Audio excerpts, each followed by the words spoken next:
thank you, Bill. I appreciate that. So 10 plus software companies over 3.5 years pretty much means just I'm getting really old and have a very short attention span. But what I want to talk about is I got into True Colors about, 2.5 years ago when about 10 blocks from my office there was a drive-by shooting and a 16-year-old died.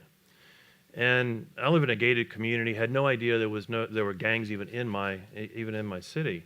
But I thought it was outrageous that there's somebody driving down the street, waving a pistol out of a car, pulling the trigger and killing a 16-year-old.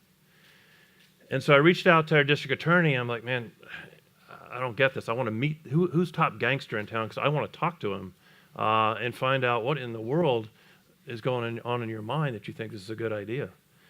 So he hooked me up with a gang task force who hooked me up with who they thought was top gangster, and that's sort of how it started.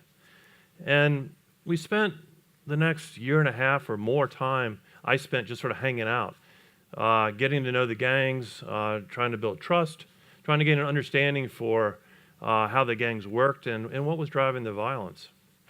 And I came out after that with some really surprising findings. I'd gone in thinking, well, gangs are all about guns and drugs and all that kind of thing, right?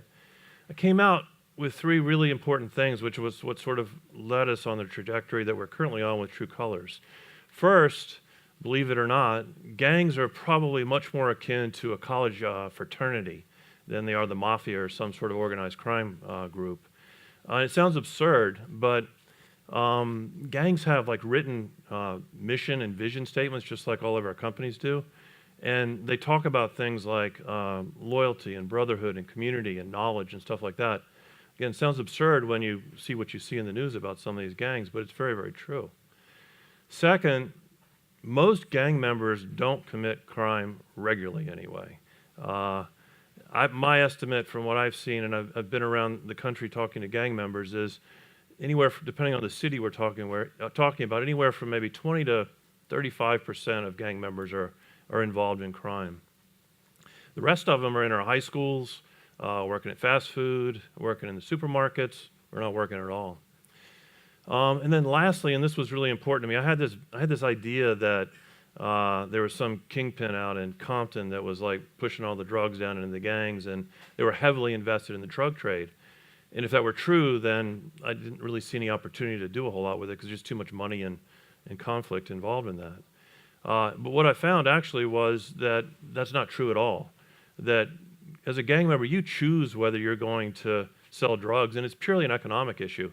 It generally starts with, I'm going to put food on the table, so I'm going to sell drugs, and then for some of them, it becomes a lifestyle. But the false narrative is it's not some big head, blood, or crip that's a drug distributor. The drug distributors that are out there are generally people like me, and they are not gang members. And so that was really important. And so from that, I was like, well, maybe there's an opportunity to do something with these guys. And so we started having meetings at Untap. Untap's got this like big reception area like in the lobby with the big screens and all. We would invite guys on the street to come in and talk about this idea of what if we could create a business with gang members, as absurd and crazy as that sounds, right? At the time, remember, this is just an experiment. We really weren't sure what was going to happen with it. And so we put the word out on the street. This was last year, I guess it was. Hey, if you're interested in an opportunity, come to Untapped at whatever time on Saturday, and we're going to talk about it. So my sons and I would sit up there in the lobby and pitch, just like a startup pitch. We had a PowerPoint deck, and here we are talking about here's what we want to do. And in the first meeting, we had maybe 10 or 12 gang members. By the fourth, we had 70 or 80. And these are all active guys with beef on the street. Like there's guys that are in the room that were fighting just maybe the night before. And clearly there's weapons in the room. And not once do we have any issues whatsoever. Generally, people are either very communicative, when we ask questions, what do you think about this? Could you work together and all that sort of thing? Or they're just silent. But either way, at no time was there any disrespect. And the thing that kept coming out of it was, yeah, we're all in. If you'll offer us this opportunity, we're in, because nobody really wants to do what we're doing. Nobody wants to be looking over their shoulder and wondering whether they're going to have a policeman arrest them or have an adversary shoot them, right? Nobody wants that. So we said, well, this is interesting. These guys have got a lot of skills, really good at sales. A lot of them really good at leadership, finance, marketing. I wonder if any of that stuff will translate into corporate America or into the business world. So we hired these 3 guys initially into Untapped. These guys were pretty good at selling stuff on the street. And I'm thinking, well, I wonder if they can sell there. I wonder if they can sell business software. So for those of you who don't know, Untapped's a software company. We sell promotion, analytics, data, that sort of thing. Got a sales team of maybe 60 or 65 people. And we're constantly, every couple of months, we've got a crew that comes in. So we just threw these 3 guys into the normal sales process. And so they weren't treated any differently. And it was amazing. Within 48 hours, they instantly integrated into the culture within our organization. And over the 3-month ramp-up period, they crushed it. One of them, Corey here, still holds a record for selling analytics software. I mean, they didn't know anything about it when they came in, right? But I'm thinking, well, geez, man, there's just no way. That was too easy almost. And maybe we just got the only 3 guys that knew what the hell they were doing, right? Might have got lucky. So, and then the other thing I was worried about is what if leadership in the gangs were like, hell no, we're not going down with that. So we put the word out on the street and we said, hey man, I'm interested. If you've got leadership status in the gangs, I don't care if you're Blood, Crip, Gangster Disciple, whatever. If you have leadership status, I want to hire you. And I want to put you through a 2-month boot camp. And so we hired these guys, motley crew, right? They represent, in my city, they represent leadership of a variety of different gangs. And underneath them are roughly 700 active gang members. And so what we told them was, I'm going to make a deal with you. I don't know what's going to happen here. It's still an experiment, right? Don't really know what's going on. Definitely don't know what I'm doing. But we're going to run a test. We're going to have a 2-month sort of boot camp, and we're going to teach you business skills, life skills, and how to brew beer. And if at the end of 2 months you do these 3 things, then we'll think about moving forward. And if you don't, we're done. I'm over with it. And the 3 things were this. You got to show up on time, be positive, no bullshit. Don't come in here bitching about stuff. You need to absorb the huge amount of knowledge I'm about to dump into you. I mean, we had people coming from Tim Draper's school to teach up there, Draper U, and all over the country. People were like coming in and teaching these guys just amazing stuff. Tony Robbins came in. Or his team, not Tony, his team. And just amazing people teaching them all this stuff. So this is a lot to take in, right? If you're just coming out of the hood and you haven't seen it, show me you have the capacity to take all of this information and create something good with it. And then lastly, and at the time, probably most important to me, show me you have influence. Because if I'm going to do business with you, then I'm doing it partially, maybe initially, primarily, because I want influence over those 700 gang members. And so here's the deal. During the 2-month program, I don't want to hear of one, I don't want to see one gang-related shooting. Now that sounds like a low bar probably to you guys, but in the gang world, that's tough. In our city, we were seeing gang-related shootings once a week, certainly once every 2 weeks, sometimes multiple times a week. But I want you to show me you have influence over those 700 guys that are underneath you by making that not happen. That's the deal. And so we bring these guys in, conversation. So mind you, so there's guys sitting at the table who have scars from a bullet wound right here maybe, and the guy who put the hole in him is sitting across the table working with him. So it was kind of bouncy and rough in the beginning. Like people are, I don't get this. Plus everyone thought we were the cops. It was a big setup. But the conversations were serious as could be. I'm going to show you this video in just a moment. This is a conversation about 2 guys, both True Colors employees. And these 2 guys hated each other for years. And the reason they did is because one of these guys killed the best friend of the other guy. Watch this. How would you feel if I killed your best friend? It was 2 dudes from 2 different sides of town who was ready to die for what we believed in. It started with him stabbing me after a fight, you know what I'm saying? What the beef was about, I honestly couldn't tell you. I don't know. He got shot. Fortunate for me, I survived, but how can we fix this? And it all started from me having a desire to want to go talk to him and see how he feels. Like I said, man, I appreciate them approaching me, man, and starting that conversation, man. Without that conversation, man, we wouldn't be where we at right now. Living true. Now we're both employees at True Colors Brewing Company, and it's much bigger than what it seems. It's more like a brotherhood.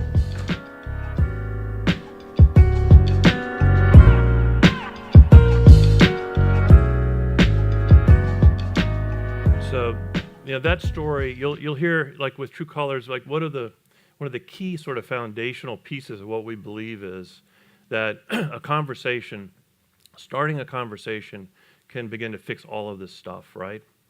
And so you hear a lot of people talking about that at True Colors. But anyway, we went through this, we finally got, the first 2 weeks was a lot of that and a lot of screaming and yelling actually in the beginning. I wanted to fire you all. But we got through that, and then it started to become amazing.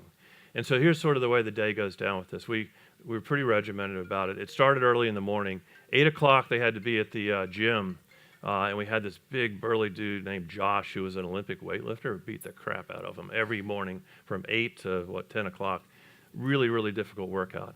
Then we took them down to the river, and they had to do yoga on the river, which is hilarious to watch. Yeah, really funny.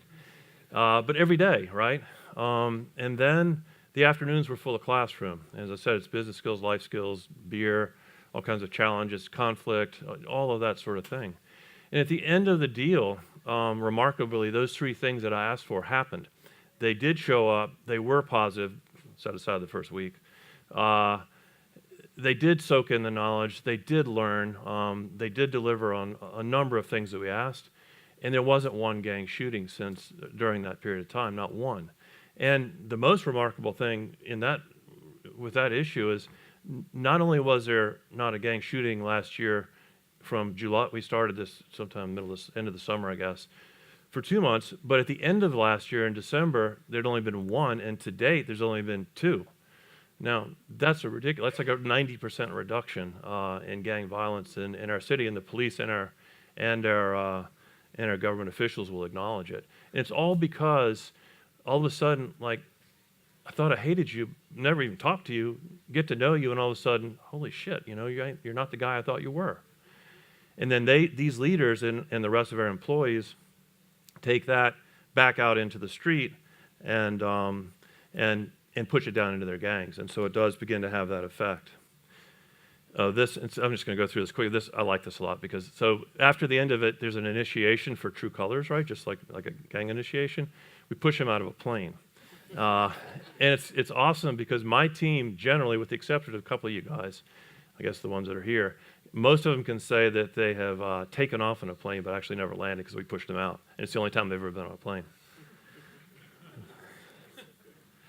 So anyway, finally we got into this year and I'm like, you know what? I think we're going to do this. I think this could work. So we started True Colors earlier on this year, a few months ago. And the idea is it's for profit, which we believe a lot of our strength comes from that. We are not a nonprofit. We're not warm and fuzzy, rarely politically correct. But we get stuff done, right? And we have very, very honest conversations. But we are tightly coupled to this mission, this social mission, to unite rival gangs and stop the violence on the streets. And what we've seen, even in just the little bit we've been doing this, we've clearly united rival gangs. And we've got people we're working with in LA, Atlanta, Chicago. We employ some national leadership of some of the large gangs in America. So we're starting to get more and more influence. And so as we go at this, the idea behind True Colors is it's not just a brewery. Like, it's very much a mission, right, to go after these problems. And we do that, we think, by building this fairly large platform, which beer is a component of, right? But we also have other things in here. You'll see True Impact and True View News, which I'm going to share with you what that is in just a minute. Gosh, time's running out. But it's True Impact is a work program, and I'll explain that in a minute. True View News is a media group because, again, we're trying to do things that touch the community and impact the communities that we get involved in. Yeah. Yeah? Okay. As we go at this, everything we do is fairly non-traditional. And so people go, well, you're a craft brewer, you're going to be a craft brewery. Well, sort of, not really. Like, I don't really see ourselves that way. First of all, we have an obligation to our mission to get really big really fast. It's critical because if we have a small craft brewery in Wilmington, North Carolina, sure, we've helped a lot in North Carolina, or excuse me, in Wilmington, but it really hasn't had the impact we want. And I'm an entrepreneur. I'm like a lot of the other guys. Like, give me something to go after, and I'm going to run right through bricks to get to it. And I like scale, and I like huge, complicated problems. So my interest is not just Wilmington. I'm interested in taking this road or this show on the road and getting into a lot of different cities and having an impact on unity and violence across America. So as we go at this, we're going to initially come out with just a small assortment. It's not likely going to be, super hoppy IPA or something like that. We are not getting involved in self-distribution because we need to get out there and we need to get out there fast. No retail. We're cutting deals with distributors. We believe there's an opportunity in the marketplace today to be a very distributor-friendly beer, which is not what most distributors I speak with are getting frustrated with craft, the smaller craft brands, because they believe they built these craft brands and now they're selling back against them. And so we see an opportunity to get involved with that. So we have a very, very strong marketing campaign and sales campaign that goes along with these distributors. We obviously can't brew enough beer to have much of an impact, certainly not across the United States. And so we're cutting deals with large breweries to help with contract brewing so we can get out there fast. We partner in some ways with some large breweries out there. As I said, we do it for distribution, we do it for brewing, we do it for some marketing expertise that they've shared, we do it for recipe development because they've spent a ton of money on recipes and market research, and they've helped us significantly. And we intend to scale very rapidly, and like I said, we feel an obligation to do that, not for the business necessarily, but because our mission doesn't work if we don't scale very rapidly and take advantage of some of the things that we see happening. So you look at, like, for us, people say, well, where do you fit? Well, we're not really craft beer, certainly not big beer. I think there's this opportunity to build a company in any product, but certainly in beer, where it's almost like impact beer. And the idea is, like, our mission is it's just so tightly coupled with our product. When we get out there, we do all kinds of events, we do all sorts of activations, and we believe there's an opportunity to I guess, connect and align, to use y'all's words, with the consumer base out there. And I'll show you, we've gotten just amazing feedback. Mind you, we don't talk about this. It's the first time I've ever actually in a conference talked about this.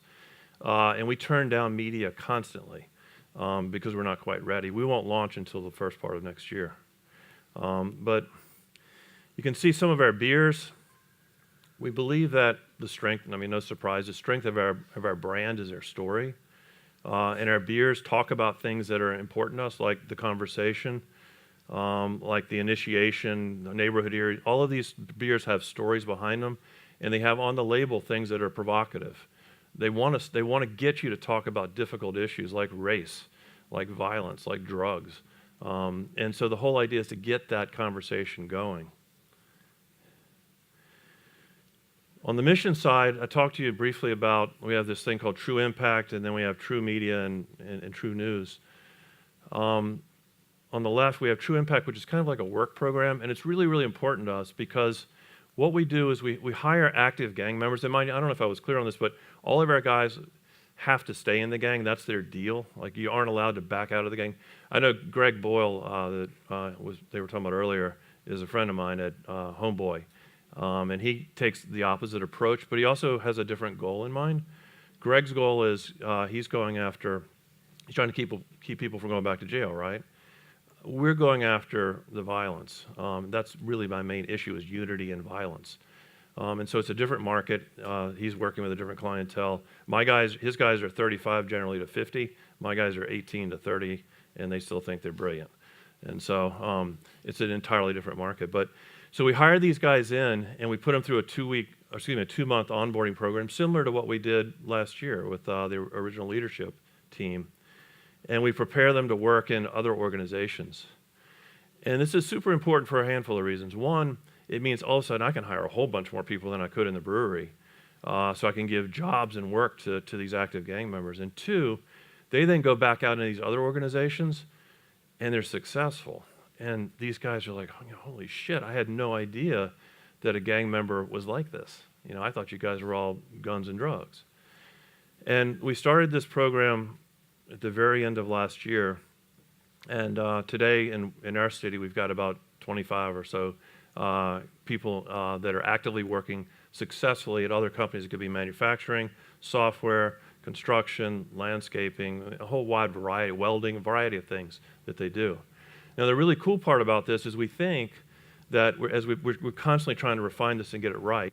We believe that we can then begin to scale this out across the country next year. And we're talking with the city of Atlanta, for example. Atlanta, Georgia, the mayor there thinks she might be able to hire 200 plus of our people into her Parks and Rec division, which would be ridiculous, right? And so we have this opportunity, I think, throughout all of next year to get a significant number of people that are active gang members with legit jobs that are paying decent salaries in communities to begin to change the gang member, but also change the organization that they're working in. True events and true media are another way that we engage people. And so remember, we're trying to build a platform. We're trying to build something that we can then install beer on top of where people align and they go, wow, I want to be part of that. So true media is sort of like, we consider it sort of 60 minutes for the hood. We hire gang members in cities around the country and team them up with experienced video journalists, because nobody reads anymore, and send them into the projects or wherever, and they bring back the most ridiculous and amazing stories. Some of them are beautiful and inspiring, some of them are horrific and tragic, but either way, it's like real, right? And it just is, it's really interesting as we've watched how people like me, white guys living in gated communities look at that and go, wow, I had no idea that was actually going on in the hood in my city, and then they want to get involved and try to make a difference, right? True events is along the same vein. We were fortunate enough to have gotten friendly with Tony Robbins and his team, and we're putting together this event that's it's again like Tony Robbins for the hood. And we're going to start having them in larger cities next year once we roll out beer, once every couple of months, to engage the city and make them aware of what's going on, but also to engage the people that we're trying to target, to show them what you want to make change, you want to grow. Here's how you do it. We have this sort of concept of disrupt you, we call it, and the idea is instead of just like an entrepreneur wants to come out and disrupt markets and grow companies, I want to disrupt you, and I want to show you how to take entrepreneurial skills and grow you. And so that's sort of the way that all works. So that's kind of what True Colors is all about. But you might wonder, like, what kind of response have we gotten? Well, the media has been ridiculous. We beat them away with a stick once a week. I've turned down you name them. I've said no, we're not ready. But this group here, as well as a dozen more, have committed to run our story the minute we let them do it. Netflix is actually interesting. They are interested in taking our content from True News and turning it into a TV show on Netflix. They're looking for urban content, right? And so there's an opportunity then to tell those stories just at huge scale, and to begin to change the way people think about what's going on in the projects. So that's kind of what we're doing. I'm going to show you this one last video because it'll give you a chance to see some of our guys. And this is a video we put together to recruit speakers for our events. But it just sort of gives you sort of a feel for what we're doing. It just lasts about a minute, and then we'll be done.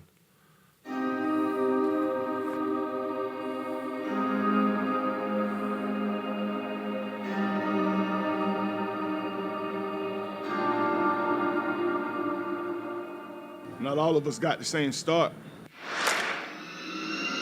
But when opportunity strikes, you push forward. True Colors has united rival gangs, Bloods, Crips, Gangster Disciples, and others, and in doing so has significantly decreased violence in our city. And we expect the same to happen as we roll out True Colors across America next year. This impact is changing the way people perceive gangs, and True Colors events are just one way that we continue to deliver this message. And these events have already gotten the attention of major media outlets. 60 Minutes, the Washington Post, even the United Nations have all come down to participate in telling the true colors story. We work together every day to rise above the expectations that others have set for us. And we're reducing violence by bringing positivity and hope back to our community. This is not just an event. This is a movement. We strive every day on the front lines of our community to make tomorrow better. We want to change the world by pulling people together at the Make Your Move event and empowering to be more entrepreneurial and self-reliant. True Colors events are opening minds and igniting change and giving a voice to a community that for too long has been unheard. We have major corporations and media backing us, and now we need you to join the True Colors movement and use your skills to inspire and impact others. It's time for everyone to make a move. We are true. Truth, responsibility, unity. The time is now. Make your move.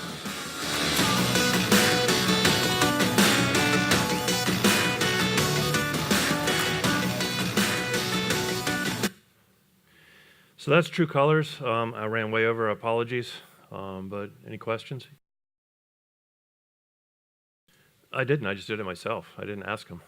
My friend is the district attorney, and so he knew the gang task force. So we had lunch one day, and I said, hey man, I want to meet him. The first time we did, they're all freaked out. We're at the Untapped office. They had a policeman on top of the building, two policemen outside.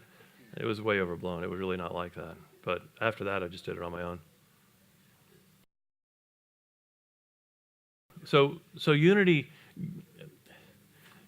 race is a component, obviously, within gangs. Most gangs are black, not all, but certainly most of the ones that we're dealing with. And there's a race component always. And so we're interested in bringing people together and talking about it in a very open and direct and clear way. And so what Bill's referring to, we have things called race parties. It's like speed networking, right? And so we had this thing called, the first one was called the Black and White Party earlier this year. And we did this video, put it on Facebook and said, hey, anybody want to come? We're going to have it at this this brewery. And we had 50 white tickets, 50 black tickets. Gone like that. I'm like, well, shit, I don't know who these people are. I'm not sure what's going to happen. It's getting a little weird, but let's try it again. So we put more out, gone. So now at this point, we're at 150 people that I don't know, and we've never done this before, and it could get kind of sketchy, right? And so we have the event, and it was set up like network. You walk in, and you get a card, and the card has 4 numbers on it, and they're table numbers. And so you have to sit down for 8 minutes and talk to someone from a different race. And I was sketched out. I was like, man, this is going to be weird. People aren't going to be able to do it. It was amazing. Like crazy conversations from obvious things like how many bullet holes have you got in you, to tell me what it's like to be black, to tell me what it's like to grow up in a gated community and go to private school. How does all that work? And it was amazing. And we had to do it 4 times. And so it got to be like, after 8 minutes, we're like ringing the bell and nobody's moving. And so we had like physically like, hey, come on now. And so we did that, and great friendships were formed and all that. But then anyway, so did that for 4 times 8 minutes, so for however much time that is, 30 minutes. And then we had a party to get just sort of a cocktail party, and we had music. We had black and white music, so we had rap music, and we had country and western, I think it was, or something. And then this was sort of funny. So we said we wanted black and white food, so y'all, I guess the gang members claimed fried chicken. That's pretty much universal, but whatever. But we did a poll on the internet. And we said, what do you guys think white food is? Because we didn't really know what it was. And they said, man, y'all don't cook anything. And so we had sushi.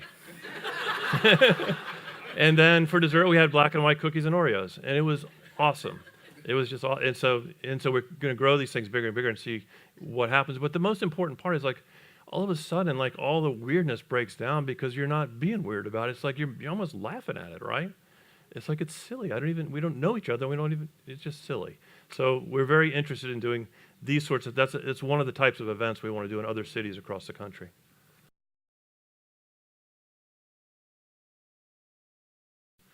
Well, I mean, I was with him for over a year and a half before we did any of this, and so I spent a lot of time in the gangs. Been in a lot of dark rooms with weapons, and it just was there. And so I guess that's where some of it came from. And then, it went long enough that nobody was busted, so I guess I wasn't the police. But it did. It happened over years. It wasn't like a month or two, right? So by extension, how did they trust all those other people that came into I think so. We have a thing within our company, trust the process, right? And trust leadership, trust the direction we're going in, and that's just the way it is. It's a process. And the other thing is, we were very clear with everyone always, we don't know what the hell we're doing, so I don't know what's going to happen. This is what we think will happen, but everyone knows the risk that we could have had some, and we were trying to think, how do you prepare for some white supremacist coming in there being a total ass, right? And thank God it didn't happen, but we thought some of that stuff through and how to deal with it. That hasn't happened. I'm sure, my attorneys are actively preparing our defense when a white supremacist gang wants to join True Colors. There's all sorts of weirdness that begins to happen like that.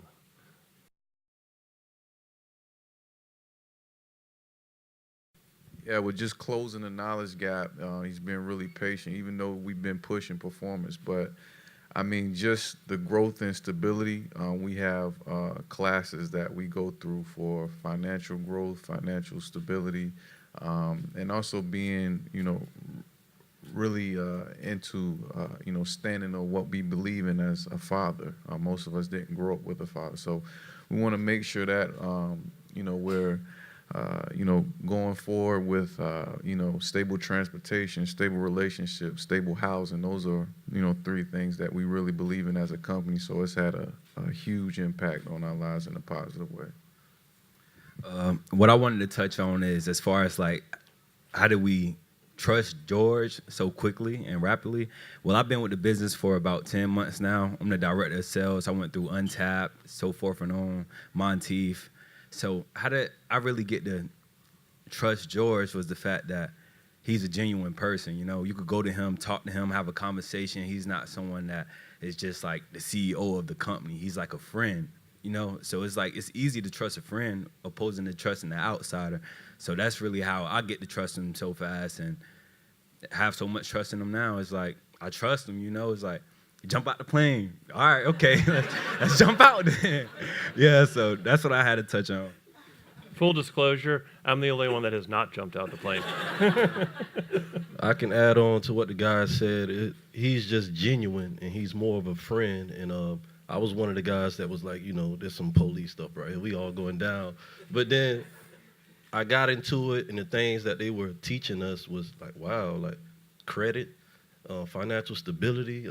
It had you thinking about, wow, I wasn't being a good father, and it kind of invoked you to change and be a better man. And then it has the brotherhood, and when you see all the other gangs, you be like, wow, like this is what it feel like. So George just kept it real, like he kept it true, and that's what made me buy in. And I was ready to change personally.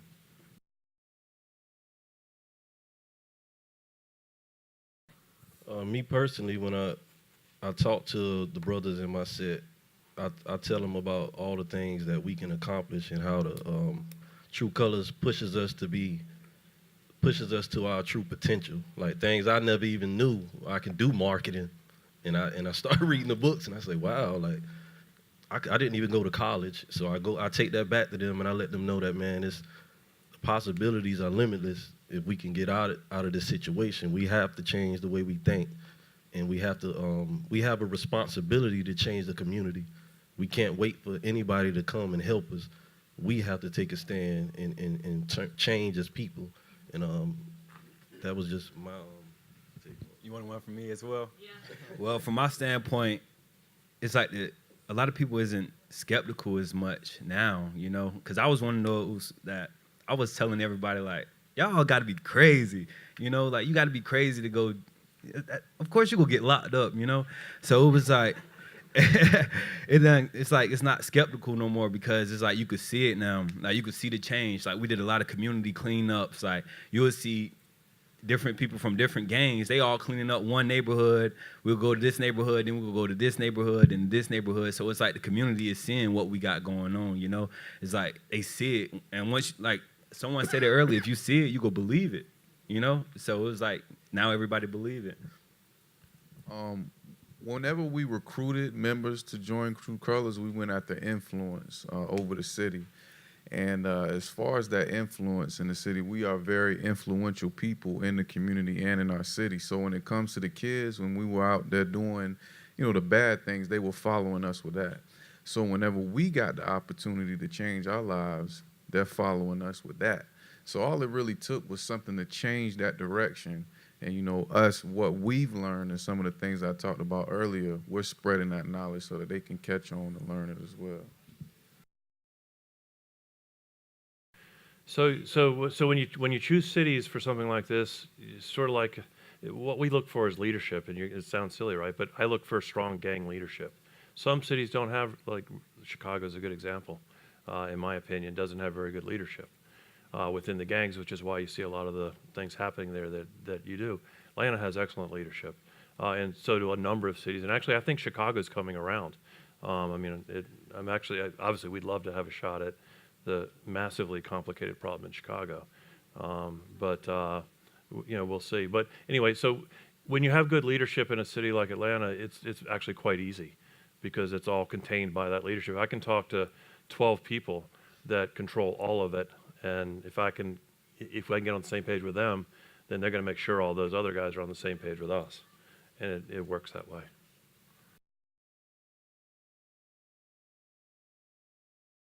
Yeah, so the community, I mean, you've got guys hanging out in neighborhoods that they could not go unless they had a gun on them.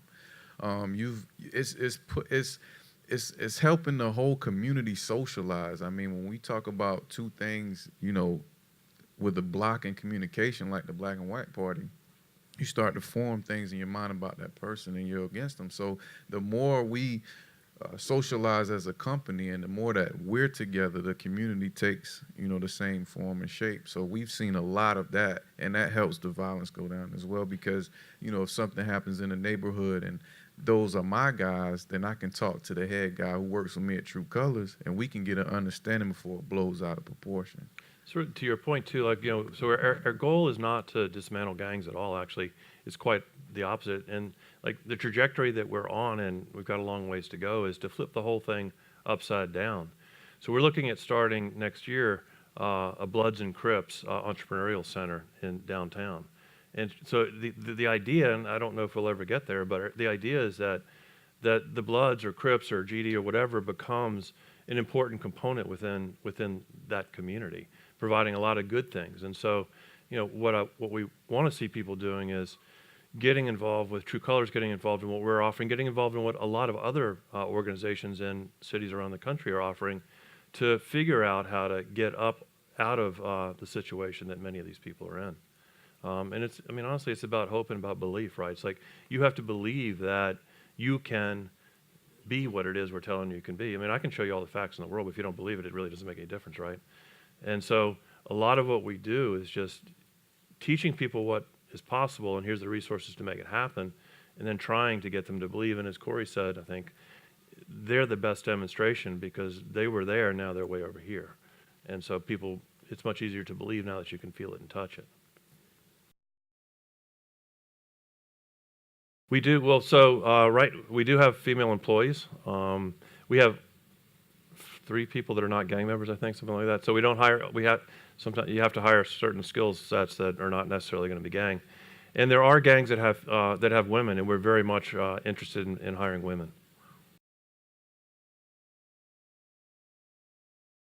And money, of course. We've never raised any money. It's been privately funded. But we will raise some money sometime before the end of the year anyway. But I think that part's easy. We have people that want to throw money at us. I used to joke back when we were starting. I mean, I'm always raising money for my software companies. I was like, man, I'm going to bring a gang member next time because it's just so much easier. But so money. But a lot of it's just organization. Like it's a fairly complicated venture for a number of different reasons. Obviously, you know, our team, as we're bringing them on board, there's complexity with that. With the partnerships and building this platform and all that we're trying to do to take the most advantage of this opportunity we're going to have next year with huge media coverage and all, it's taken a little bit of time to get that organized. We're also looking to bring in some experienced people, like for branding and other branding, sales, finance. Right now, I'm sort of the acting CEO, which is not typically my role in my startups. We'll see whether either we may bring in somebody else to do it. I don't know yet. So, you know, we've got to fill in some staff, and then, you know, get our plan together, and we'll be ready to launch first part of next year. But there, I mean, the only thing holding us back just takes a little time to get all of that in place. We spent the better part of this year just getting organized and figuring out exactly what this looks like. We still are not quite there yet, but we're close.